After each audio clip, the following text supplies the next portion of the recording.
Assalamualaikum dan salam hormat. Anda bersama saya Faris Daniel dalam program Cerita di Sebalik Berita. Baik, ketika beberapa kawasan yang sebelum ini dilanda banjir, kini ada yang dilihat semakin surut dan tidak lagi digenangi air.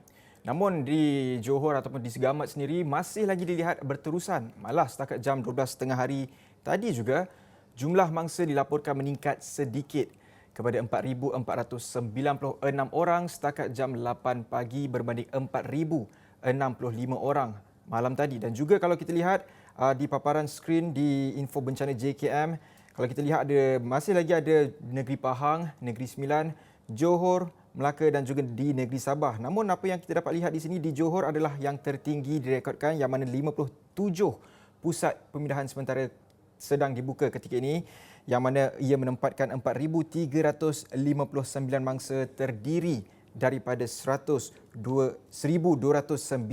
keluarga, yang mana ia melibatkan 1,647 lelaki dewasa, 1,550 perempuan dewasa. Namun ini apa yang boleh anda dapat saksikan sekiranya anda melayari laman web info bencana jkm2.jkm.gov.my. Namun pada masa sama juga saya ingin juga bersama dengan rakan wartawan saya Israwani Firdaus Azil yang kini masih lagi bertugas membawakan laporan terkini. Katanya sekarang ini berada di kawasan Kampung Bukit Bendar, Bukit Kepong. So saya terus saja kepada Firdaus. Firdaus, untuk cerita petang jam ini, apa yang boleh dikongsikan dengan trend peningkatan mangsa banjir dan juga apakah perkongsian terkini yang boleh Firdaus bawakan? Seperti biasa, hari ini antara hari-hari yang saya turun ke negeri Johor ini untuk membuat liputan banjir, dan hari ini setelah beberapa hari lepas saya membuat tinjauan di Segamat. Saya telah masuk beberapa kampung, Kampung Bukit Lima Manis, Kampung Codan, Kampung Tekam, Kampung Pogo dan sebagainya. Dan hari ini saya difahamkan Bukit Kepong juga merupakan antara kawasan terjejas teruk, dan sebab itulah saya bersama kru saya turun ke sini untuk melihat bagaimana sebenarnya situasi ketika ini. Dan untuk makluman, saya sepanjang sepanjang tinjauan saya tadi, saya sempat masuk satu kampung iaitu Kampung Sungai Meda kalau tak salah saya. Juga walaupun boleh dikatakan walaupun ada rumah terjejas, tetapi kawasan boleh dikatakan kawasan itu menjadi seperti pulau kerana jalan utama, jalan darat untuk menuju ke arah kampung itu terus terputus sehingga kini. Walaupun cuaca panas terik seperti anda dapat lihat, cuaca panas terik, tetapi kelihatannya kerana mungkin faktornya ia berhampiran dengan Sungai Muar dan sebagainya, kita dapat lihat aliran sungai itu seolah-olah termenung dan sebagainya. Tetapi hari ini saya nak turun ke beberapa lagi kampung dan saya rasa cukup bertuah dapat mengikuti rombongan penghulu mukim Bukit Kepong dan Lenga, Encik Nur Hisham Muhammad. Terima kasih Tok Penghulu kerana bersama Israwani. Pertamanya Tok Penghulu, sebelum saya nak bertanya tentang keadaan kampung ni, saya suka melihat karakter Tok Penghulu. Biasanya Tok Penghulu ni kita sering dikaitkan dengan orang yang agak veteran, tetapi saya pun terkejut melihat penghulu ni dah macam abang-abang dah. Okey, tetapi jadi kita nak tanya pertamanya, berapa lama dah Tok menjadi penghulu mukim di sini? Saya mula melapor diri di Mukim Bukit Kepong pada 1 Ogos 2020. Di Mukim Bukit Kepong lah. Jadi lebih kurang dalam setahun saya melaporkan diri di Mukim Bukit Kepong, dan ini merupakan mukim pertama saya lah menjadi penghulu di negeri Johor. Okey. Berapa usianya Tok? Usia dah tua dah. Dah tua dah. 37 tahun lah tahun ni. Okey, kita nak bertanya tentang kawasan yang mana kita seperti dapat lihat, penonton dapat lihat di belakang sana ada beberapa lagi bot yang mana kami membawa barang-barang keperluan asas untuk penduduk di sana. Kerana difahamkan walaupun rumah semua ada yang okey, ada yang tenggelam, tetapi kebanyakannya jalan utama seperti Kampung Sungai Meda tadi, jalan utama terputus. Saya nak minta Tok ceritakan sedikit bagaimana keadaan kampung yang kita akan tuju ni. Keadaan kampung ni memang keadaan kampung kawasan tu agak tinggi, tetapi bila banjir besar yang macam ni, kampung ni merupakan kampung yang pertama lah yang akan terputus hubungan, kerana di sekelilingnya dikelilingi oleh air lah yang agak tinggi jugalah, sehingga penduduk kampung tidak boleh keluar dan memang terputus hubungan langsung. Apa nama-nama kampung-kampung di dalam itu? Untuk makluman, kampung ini Kampung Bukit Bendar. Okay. Kampung Bukit Bendar. Dan beberapa kawasan lagi di Sungai Meda, dan menuju ke Lenga sudah jalan ni dipenuhi air dan tidak dapat dilalui lah oleh kenderaan-kenderaan. Dan okey, kita nak bercakap pula tentang bot-bot ni. Saya dapat lihat ada kerjasama NGO, ada Persatuan Anak Muda yang tempatan, ada juga daripada CRSM dan MCA. Saya suka melihat bagaimana Tok penghulu buat koordinasi untuk memastikan bantuan-bantuan itu masuk bersasar sebagainya. Boleh tak ceritakan sikit? Untuk makluman, kita mendapat maklumat bahawa saya masih baru di sini, jadi mengikut penceritaan dan pengalaman daripada yang terdahulu, ini kebiasaannya kampung ini akan terputus hubungan. Jadi apabila air mula mendadak, kita membuat persediaan untuk mendapatkan bekalan kering. Bekalan kering bagi mereka meneruskan kehidupan di dalam kampung. Ini untuk makluman adalah kali kedua. Kali kedua kita menghantar barang-barang keperluan dan difahamkan sudah 5 hari. 5 hari penduduk kampung telah terputus hubungan.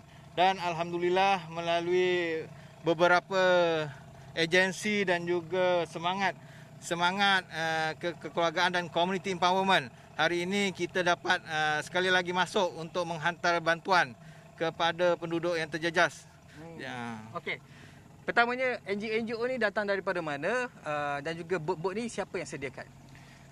NGO ini kesemuanya adalah daripada dalam kawasan Mukim Bukit Kapung sendiri, dan alhamdulillah dengan bencana seumpama ini kita mendapat kerjasama yang baik daripada NGO yang mana pada awal saya berkhidmat di sini, NGO ini banyak memberikan support sokongan kepada pimpinan masyarakat untuk kita sama-sama menjaga masyarakat Mukim, yang mana bukan hanya dalam tempoh bencana, dalam apa juga sekalipun mereka sentiasa bekerjasamalah dan menunjukkan semangat kekitaan lah. Antara nama-nama NGO kalau Tok boleh sebutkan sikit? Saya tak berapa hafal NGO kat sini, tapi antaranya adalah Johor Mewakil Club, yang mana mereka adalah sebahagian besar pemilik bot-bot ini, yang mana merupakan pemancing tegar lah. Pemancing tegar Udang Galah di kawasan ini, Udang Galah Spet Biru. Ini saya promosi sikit lah, Udang Galah Spet Biru. Jadi kepada yang berkunjung keluar, kalau selepas ini bolehlah, kalau nak memancing di Udang Galah di kawasan Bukit Kepung, bolehlah berkunjung ke Bukit Kepung. Okey. Itulah biasanya Tok, bila kita cakap tentang Bukit Kepung ni, dalam kepala orang rakyat itu termasuk saya, Bukit Kepung ni kita akan teringat galeri darurat ataupun muzium Bukit Kepung ni. Jadi itu merupakan antara tarikat utama di Bukit Kepung ini. Alang-alang kita nak bercakap tentang Bukit Kepung ni, walaupunlah kita dalam misi menyampaikan bencana banjir, tetapi kadang-kadang kehidupan tu harus diteruskan. Jadi apabila kita bercakap tentang kehidupan kehadapan, mungkin Tok boleh promosi sikit Bukit Kepung ni. Selain pada galeri darurat, itu apa lagi ada Tok? Untuk Bukit Kepung, galeri darurat, dan satu lagi adalah satu aktiviti hiking lah. Hiking di mana hutan simpan Muakil yang terletak berhampiran perkampungan orang asli di kampung orang asli Bukit Panjang. Jadi yang mana boleh aktiviti hiking, bolehlah berkunjung ke ni dan mendapat kebenaran lah daripada Jabatan Perhutanan. Itu antara salah satulah untuk pengetahuan. Maknanya hutan yang berada di Bukit Kepung ini adalah hutan yang terakhir di daerah Muar. Satu-satunya lah hutan. Apa istimewa dia hutan tu? Ada tumbuhan-tumbuhan lah. Tumbuhan-tumbuhan yang mana pokok-pokok hutan lah. Antaranya meranti kepung dan banyak lagi lah. Okey Tok, sebenarnya saya juga dalam kita bercakap kembali pada topik tentang banjir ni, saya tertarik dengan baju yang Tok pakai, iaitu baju Perikatan Nasional, ada pula tim Muhyiddin dan sebagainya, lambang bersatu. Di belakang sana juga ada daripada Barisan Nasional MCA. Jadi ketika bencana Tok, sebab ada beberapa kawasan yang saya pergilah, secara jujur yang saya boleh cakapkan, ada kebanyakannya okey, ini adalah bantuan untuk ada beberapa isu yang telah dipolitikkan, tetapi saya dapat lihat hubungan erat. Walaupun Tok pakai baju cantik, memang cantik ni kan, tetapi kerjasama dengan parti-parti lain semua, bagaimana Tok selaku ketua ataupun penghulu Mukim ni tolak tepi sekejap parti-parti politik, ideologi politik, kena bersatu. Bagaimana Tok nak uruskan perkara tu? Sebenarnya ini ialah antara satu gambaran lah, yang mana saya ingin menyeru kepada parti-parti politik dalam apa jua keadaan, kita haruslah mengetepikan politik. Dalam tempoh raya terpulang pada masing-masing untuk berpolitik. Jadi dalam tempoh bencana ini seharusnya ketepikanlah soal politik. Ketepikanlah soal politik dan fokus untuk membantu rakyat yang mana dalam kesusahan. InsyaAllah mudah-mudahan dengan kerjasama erat ini dapat berterusan dan keharmonian dapat dieratkanlah. Lebih-lebih lagi dalam mana kita sudah dalam tempoh pandemik dan sebagainya ini, kita haruslah patuh dan juga sama-samalah demi rakyat lah. Okey, Tok, hari itu juga saya difahamkan Tengku Mahkota Johor dan juga Sultan Johor sendiri ada hadir di beberapa kawasan ini. Fedah Mewakil pun dia ada, tuanku ada turun. Bagaimana ketika itu? Boleh ceritakan sikit? Alhamdulillah dengan kerjasama daripada Duli Yang Amat Mulia Tengku Mahkota Johor yang mana menggerakkan sukarelawan ini daripada dulu lagi. Ya, dalam suasana banjir ini kita dapat bekerjasama dan dengan keperhatian Duli Yang Amat Mulia Tengku Mahkota Johor. Alhamdulillah bencana ini dapat diuruskan dengan baik dan dapat berjalan dengan lancar lah. Okey. Ini adalah terima kasih banyak untuk penghulu mukim Bukit Kepong serta Lenga yang berbesar hati untuk menerima kehadiran Astro Awani. Kami yang berbesar hati kerana untuk menerima kehadiran kami, malah membenarkan kami untuk mengikuti misi menyampaikan bantuan-bantuan kepada mangsa banjir yang terperangkap di dalam kampung di dalam sana. Jadi masa ini Faris, itu saja yang boleh saya kongsikan untuk hari ini. InsyaAllah sekiranya ada butiran lagi akan saya kongsikan untuk buletin-buletin seterusnya dan juga astro.awani.com. Buat masa ini kembali dulu pada Faris. Silakan Faris.